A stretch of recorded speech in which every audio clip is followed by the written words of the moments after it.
Hi everyone, welcome to Stardust Academy. ഞാൻ Roshna.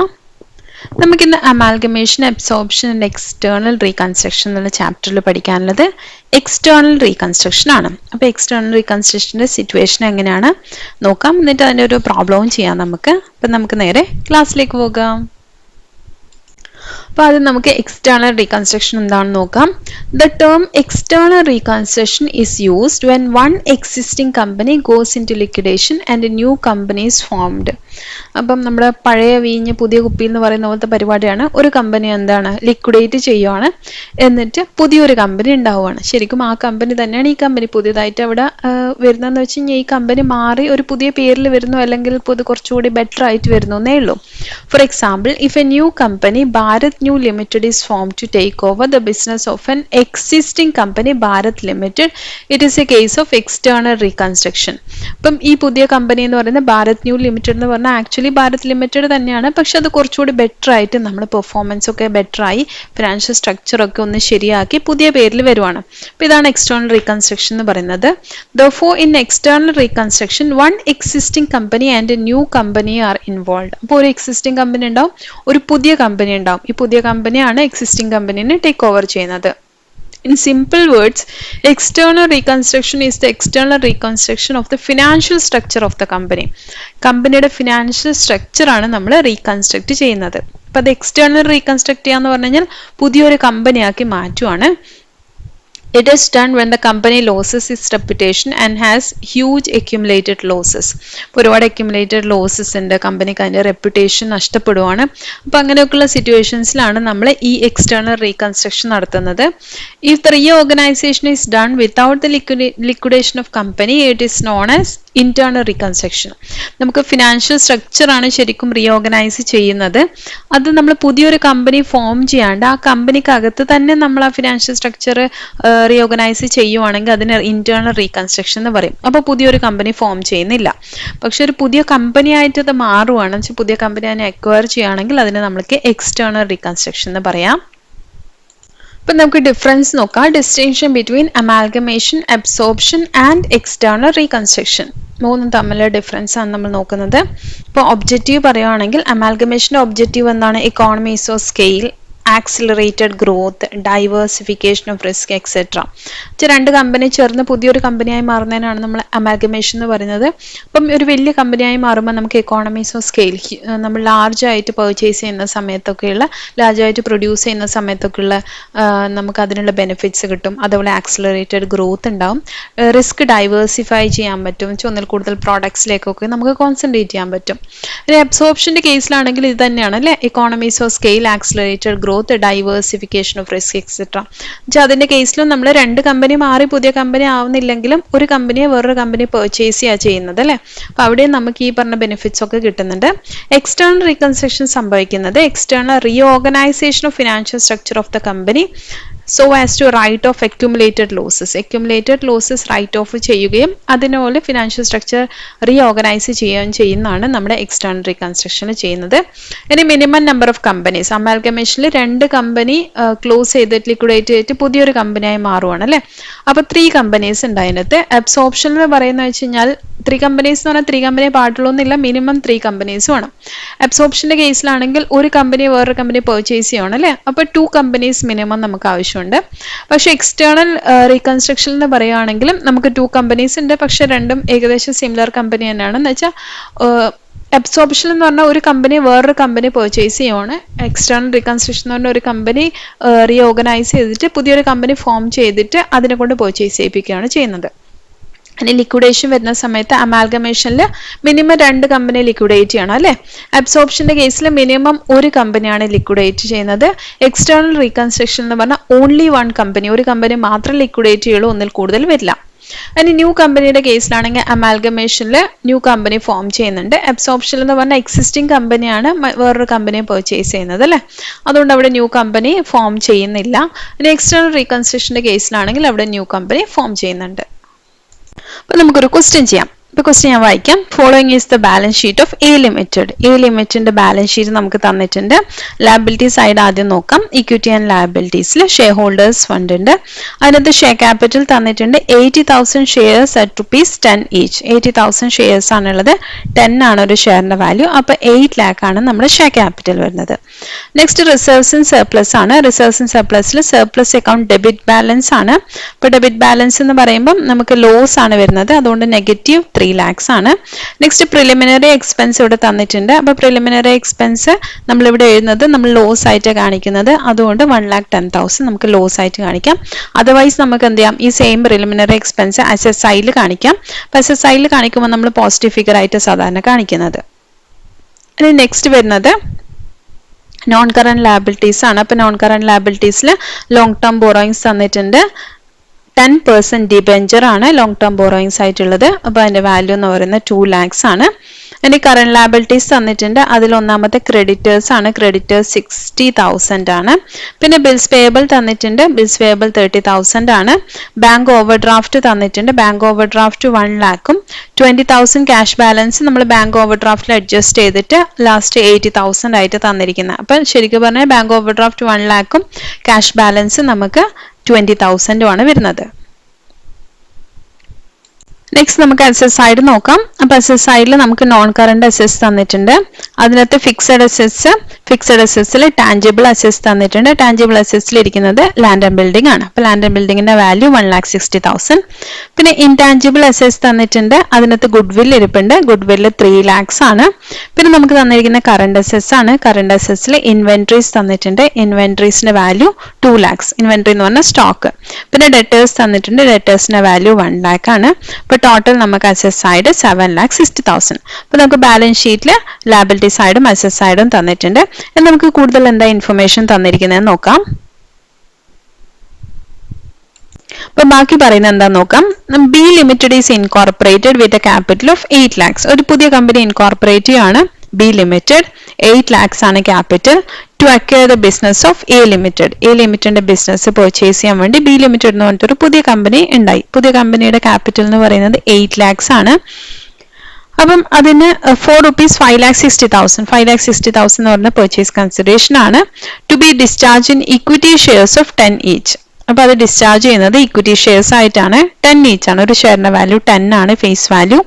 And at premium of 4 per share. അപ്പോൾ ഒരു ഷെയറിന്റെ മേലെ പ്രീമിയം കൂടി ഉണ്ടെന്ന് പറയുന്നുണ്ട് 4. അപ്പൊ നമുക്ക് 14 rupees ആണ് ഒരു ഷെയറിന്റെ വാല്യൂ.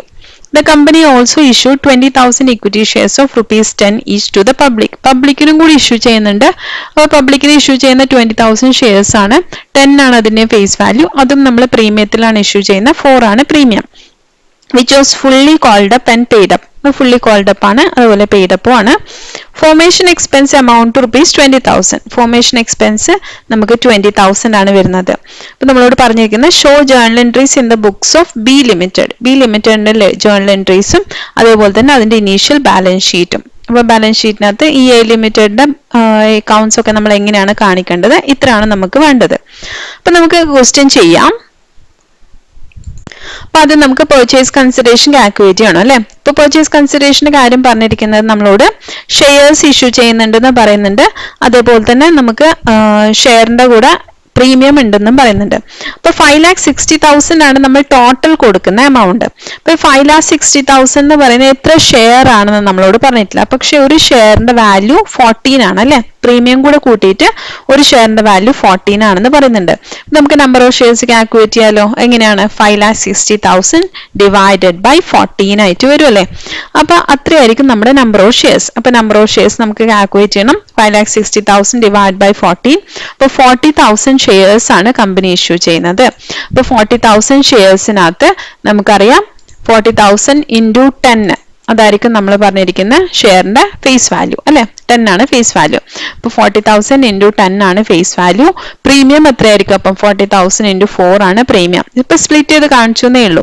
അപ്പൊ 4 lakh പ്ലസ് 1,60,000 5,60,000. അപ്പൊ നമുക്ക് പർച്ചേസ് കൺസിഡറേഷൻ നമുക്ക് തന്നിട്ടുണ്ട്. അതിന്റെ സ്പ്ലിറ്റ് അപ്പ് നമ്മൾ കണ്ടുപിടിക്കണം. ബിക്കോസ് നമുക്ക് ഇവിടെ ഷെയറിന്റെ വാല്യൂ തന്നിട്ടില്ല. അപ്പൊ ഷെയറിന്റെ നമ്പർ തന്നിട്ടില്ല. അപ്പൊ അത് ഷെയറിന്റെ നമ്പർ നമ്മൾ കണ്ടുപിടിച്ചു. പിന്നെ ക്യാപിറ്റൽ എത്രയാണ്, പ്രീമിയം എത്രയാണെന്നും കൂടി കണ്ടുപിടിച്ചു. കണ്ടുപിടിച്ച് വെച്ചിട്ടുണ്ട്. നമുക്ക് ജേർണൽ എൻട്രി എഴുതുമ്പം ഇത് സ്പ്ലിറ്റ് ചെയ്തിട്ട് തന്നെ കാണിക്കണം അല്ലെ. ന്യൂ കമ്പനിയിൽ എഴുതുന്ന സമയത്ത് പ്രീമിയം വേറെയും ഷെയർ ക്യാപിറ്റൽ വേറെയും ഒക്കെ ആയിട്ട് നമുക്ക് കാണിക്കണം.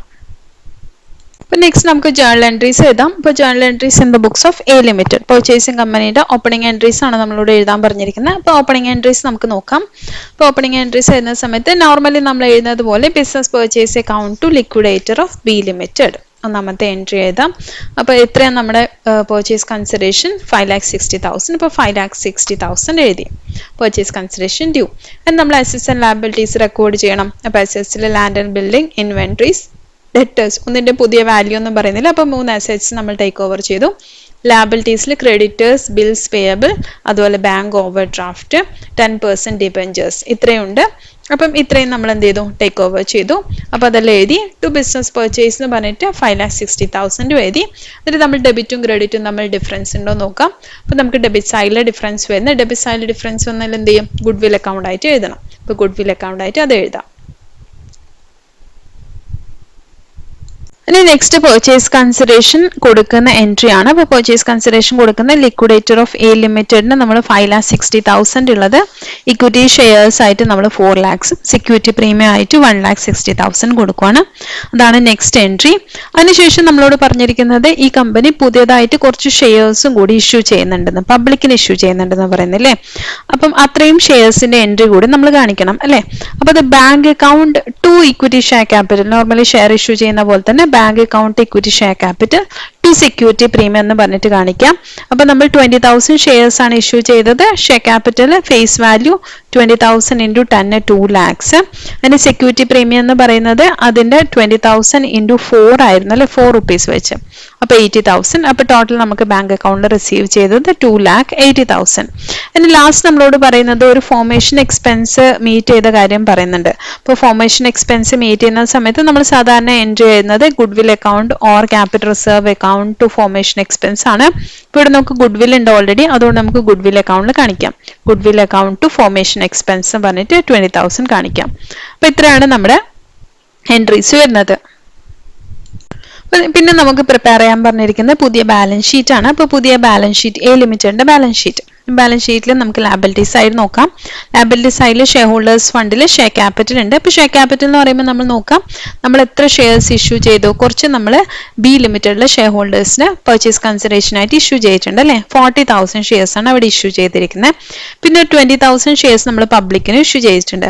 അപ്പോൾ ടോട്ടൽ നമ്മൾ ഇഷ്യൂ ചെയ്തിരിക്കുന്നത് 60,000 ഷെയർസ് ആണ്. അപ്പോൾ 60,000 ഷെയർസ് അറ്റ് 10 ഈച്ച് അല്ലേ, 10 വെച്ചിട്ടാണ് ഇഷ്യൂ ചെയ്തത്. ഫേസ് വാല്യൂ ആണ് നമ്മൾ ഷെയർ ക്യാപിറ്റൽ കാണിക്കേണ്ടത്. അപ്പോൾ ഇൻറ്റു 10 വെച്ചിട്ട് 6 lakhs നമ്മൾ ഷെയർ ക്യാപിറ്റൽ കാണിച്ചു. And next reserves and surplus. Reserves and സർപ്ലസിൽ നമുക്ക് വരുന്നത് സെക്യൂരിറ്റി പ്രീമിയം. പ്രീമിയം എന്ന് പറഞ്ഞാൽ ഷെയർ പ്രീമിയത്തിൽ ഇഷ്യൂ ചെയ്ത് അവിടെ 60,000 ഷെയർസിന് 4 വെച്ചിട്ട് അപ്പം 80,000 നമുക്ക് എന്ത് ചെയ്യും സെക്യൂരിറ്റി പ്രീമിയം 2,40,000 സെക്യൂരിറ്റി പ്രീമിയം വരും. അപ്പോൾ അത് രണ്ടും നമ്മൾ ഷെയർ ക്യാപിറ്റൽ അതേപോലെ റിസർവ്സ് ആൻഡ് സർപ്ലസിൽ വരുന്നത്. അതിന് നോൺ കറന്റ് ലയബിലിറ്റീസ് ആണ് നമുക്ക് എഴുതാനുള്ളത്. നമ്മൾ ടേക്ക് ഓവർ ചെയ്യുന്ന കാര്യങ്ങൾ നോക്കി ജേർണൽ എൻട്രി നോക്കി എഴുതിയാൽ മതി. അപ്പോൾ നമുക്ക് ലോങ് ടേം ലയബിലിറ്റീസിൽ എന്ന് വെച്ചാൽ ലോങ് ടേം ബോറോയിങ്സ് ആയിട്ട് നമ്മൾ ടേക്ക് ഓവർ ചെയ്തിട്ടുണ്ടായിരുന്നു 10% ഡിബെഞ്ചർ. അപ്പോൾ 10% ഡിബെഞ്ചർ അവിടെ കാണിക്കാം. നെക്സ്റ്റ് കറന്റ് ലയബിലിറ്റീസ് നോക്കാം. കറന്റ് ലയബിലിറ്റീസിൽ നമ്മൾ ടേക്ക് ഓവർ ചെയ്തിരിക്കുന്ന ക്രെഡിറ്റേഴ്സും ബിൽസ് പേയബിൾ ആണ്. ഇപ്പോൾ രണ്ടും കൂടി കൂട്ടിയിട്ട് നമുക്ക് ട്രേഡ് പേയബിൾ എന്ന് പറഞ്ഞിട്ട് കാണിച്ചാൽ മതി അല്ലേ. ട്രേഡ് പേയബിൾ എന്ന് പറഞ്ഞാൽ ക്രെഡിറ്റേഴ്സും ബിൽസ് പേയബിളും ആണ്. ഇപ്പോൾ ട്രേഡ് പേയബിൾ എന്ന് പറഞ്ഞിട്ട് ക്രെഡിറ്റേഴ്സിന് 60,000 ബിൽസ് പേയബിളിന് 30,000 കൂട്ടി 90,000 അതും കാണിക്കാം. അപ്പം നമുക്ക് ബാലൻസ് ഷീറ്റിൽ ടോട്ടൽ ലയബിലിറ്റി സൈഡിൽ വരുന്ന 11,30,000 ആണ്. നെക്സ്റ്റ് നമുക്ക് അസറ്റ് സൈഡ് നോക്കണം. അപ്പോൾ അസറ്റ് സൈഡ് നോക്കുന്ന സമയത്ത് നമ്മൾ ടേക്ക് ഓവർ ചെയ്തിരിക്കുന്ന അസറ്റ്സ് നോക്കാം. എന്തൊക്കെയുണ്ട്? Land and building, inventory, debtors, പിന്നെ ഗുഡ് വിൽ ഉണ്ട് അല്ലേ. അപ്പോൾ നമ്മൾ എങ്ങനെ എഴുതണം? നോൺ കറന്റ് അസറ്റ്സിൽ ഏതൊക്കെ വരും? ഫിക്സഡ് അസറ്റ്സിൽ ടാഞ്ചിബിൾ അസറ്റ്സ് ആയ ലാൻഡ് ആൻഡ് ബിൽഡിംഗ് 1,60,000 കാണിക്കണം. ഗുഡ് വിൽ തന്നിട്ടുണ്ട്. അപ്പോൾ ഇൻടാഞ്ചിബിൾ അസറ്റ് ആയിട്ടുള്ള ഗുഡ് വിൽ നമ്മൾ ടേക്ക് ഓവർ ചെയ്തതല്ല, പക്ഷെ നമുക്ക് ഡിഫറൻസിങ് ആയിട്ട് ബാലൻസിങ് ഫിഗർ ആയിട്ട് വന്നിരിക്കുന്ന ഗുഡ് വിൽ ഉണ്ട്. അപ്പോൾ ഗുഡ് വിൽ അവിടെ വന്നിരിക്കുന്നത് നമുക്ക് 4,70,000 ആണ്. അതുകൂടാതെ ലാസ്റ്റ് എൻട്രിയിൽ നമ്മളൊരു ഗുഡ് വിൽ എഴുതിയിട്ടുണ്ടല്ലോ 20,000. അപ്പോൾ രണ്ടും കൂടി ചേർന്ന് കഴിഞ്ഞാൽ നമുക്ക് ടോട്ടൽ ഗുഡ് വിൽ എന്ന് പറയുന്നത് 4,90,000 ആണ്. 4,70,000 നമുക്ക് ബാലൻസിങ് ഫിഗറും പിന്നെ ഒരു 20,000 എന്ന് പറയുന്നത് നമ്മൾ ഫോർമേഷൻ എക്സ്പെൻസ് പേ ചെയ്തവിടെ എൻട്രി എഴുതിയിരിക്കുന്നവിടുത്തെ ഒരു ഗുഡ് വിൽ ഉണ്ട്. അപ്പോൾ രണ്ടും കൂടെ നമ്മൾ 4,90,000 ഗുഡ് വിൽ എഴുതി. നമുക്ക് കറണ്ട് അസറ്റ്സിൽ നമ്മൾ ടേക്ക് ഓവർ ചെയ്തിരിക്കുന്ന ഇൻവെന്ററിയുടെ വാല്യൂ ഏതാ 2 lakh. പിന്നെ നമ്മൾ ഡെറ്റേഴ്സ് ടേക്ക് ഓവർ ചെയ്തിട്ടുണ്ട്. അപ്പോൾ അത് ട്രേഡ് റിസീവബിൾ ആയിട്ട് 1 lakh അത് കാണിക്കാം. നെക്സ്റ്റ് നമ്മൾ എഴുതേണ്ട ക്യാഷ് ആണ്. അപ്പൊ ക്യാഷ് ആൻഡ് ക്യാഷ് ഇക്വലൻസ് എഴുതുന്ന സമയത്ത് നമ്മൾ നേരത്തെ അവിടെ ഒരു ഓവർ ഡ്രാഫ്റ്റ് ഉണ്ടായിരുന്നു, അത് എഴുതിയില്ല. ബിക്കോസ് നമുക്കത് ക്യാഷ് ആയിട്ട് കുറച്ച് ക്യാഷ് ഉണ്ട്, അപ്പൊ നമുക്ക് ഓവർ ഡ്രാഫ്റ്റ് റൈറ്റ് ഓഫ് ചെയ്യാൻ പറ്റും. അപ്പൊ ക്യാഷ് ആൻഡ് ക്യാഷ് ഇക്വലൻസ് പറയുന്ന സമയത്ത് നമുക്ക് ടോട്ടൽ എത്ര ക്യാഷ് കിട്ടി, എൻട്രി മാത്രം നോക്കി പോസ്റ്റ് ചെയ്താൽ മതി, ഇവിടെ വേറെ ഒന്നും നോക്കണ്ട. അപ്പൊ ഇതിൽ ബാങ്ക് എന്ന് പറഞ്ഞിട്ട് നമുക്ക് 2,80,000 കിട്ടിയിട്ടുണ്ട് അല്ലെ. എപ്പോഴാണ് കിട്ടിയത്, നമ്മൾ പുതിയ ഷെയർ ഇഷ്യൂ ചെയ്ത സമയത്ത്. അപ്പൊ 2,80,000 കിട്ടിയിട്ടുണ്ട്. അപ്പൊ 2,80,000 നമ്മുടെ കയ്യിൽ ക്യാഷ് ഇരിപ്പുണ്ട്. അത് കഴിഞ്ഞിട്ട് നമുക്ക് ബാങ്ക് ഓവർ ഡ്രാഫ്റ്റ് അതിൽ നിന്ന് റൈറ്റ് ഓഫ് ചെയ്യാം. ബാങ്ക് ഓവർ ഡ്രാഫ്റ്റ് എന്ന് പറഞ്ഞു കഴിഞ്ഞാൽ നമ്മുടെ 80,000 നമുക്ക് അതിൽ നിന്ന് റൈറ്റ് ഓഫ് ചെയ്യാം. അപ്പൊ നമുക്ക് ടോട്ടൽ നമ്മുടെ കയ്യിൽ ക്യാഷ് 2 lakh ആയി. പിന്നെ നമ്മൾ എവിടെയെങ്കിലും ക്യാഷ് പേ ചെയ്തിട്ടുണ്ടോ എന്ന് പറഞ്ഞാൽ ഫോർമേഷൻ എക്സ്പെൻസ് നമുക്ക് പേ ചെയ്യാനുണ്ട് അല്ലെ. അപ്പോൾ ഫോർമേഷൻ എക്സ്പെൻസ് പേ ചെയ്യുന്നുണ്ട്. 20,000 ആണ് ഫോർമേഷൻ എക്സ്പെൻസ്. അപ്പൊ അതും കൂടെ അതിൻ്റെ ഒന്ന് മൈനസ് ചെയ്യാം. ബാക്കി നമ്മുടെ കയ്യിൽ ക്യാഷ് ആൻഡ് ക്യാഷ് ഇക്വലൻസ് വരുന്നത് 1,80,000 ആണ്. ഇപ്പൊ ക്യാഷിന്റെ വാല്യൂ നമുക്ക് ക്യാഷ് അക്കൗണ്ട് ആയിട്ട് പ്രിപ്പയർ ചെയ്യുന്നുണ്ടെങ്കിൽ അങ്ങനെ പ്രിപ്പയർ ചെയ്യാം.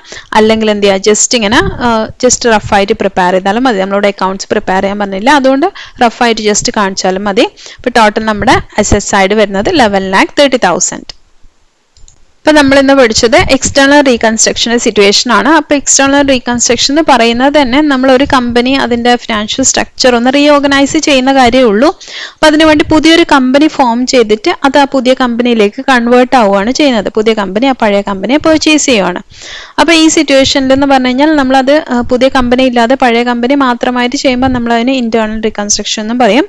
അപ്പൊ അതിന്റെ ഡിഫറൻസ് നമ്മൾ പഠിച്ചിട്ടുണ്ട്. എന്ന് വെച്ച് കഴിഞ്ഞാൽ അമാൽഗമേഷൻ, അബ്സോർപ്ഷൻ, എക്സ്റ്റേണൽ റീകൺസ്ട്രക്ഷൻ മൂന്ന് തമ്മിൽ ഡിഫറൻസ് നമ്മൾ പഠിച്ചിട്ടുണ്ട്. പിന്നെ നമ്മളൊരു പ്രോബ്ലം ചെയ്തു.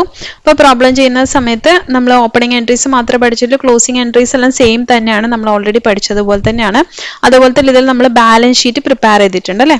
അപ്പോൾ ഏത് ക്വസ്റ്റ്യനായാലും ബാലൻസ് ഷീറ്റ് പ്രിപ്പയർ ചെയ്യാൻ പറഞ്ഞു കഴിഞ്ഞാൽ നമ്മൾ ഇങ്ങനെ തന്നെ പ്രിപ്പയർ ചെയ്യേണ്ടത്. ആ ഓപ്പണിംഗ് എൻട്രീസ് നോക്കാം, അതിലുള്ള സാധനങ്ങളൊക്കെ നമ്മളെ ബാലൻസ് ഷീറ്റിനകത്ത് വരണം.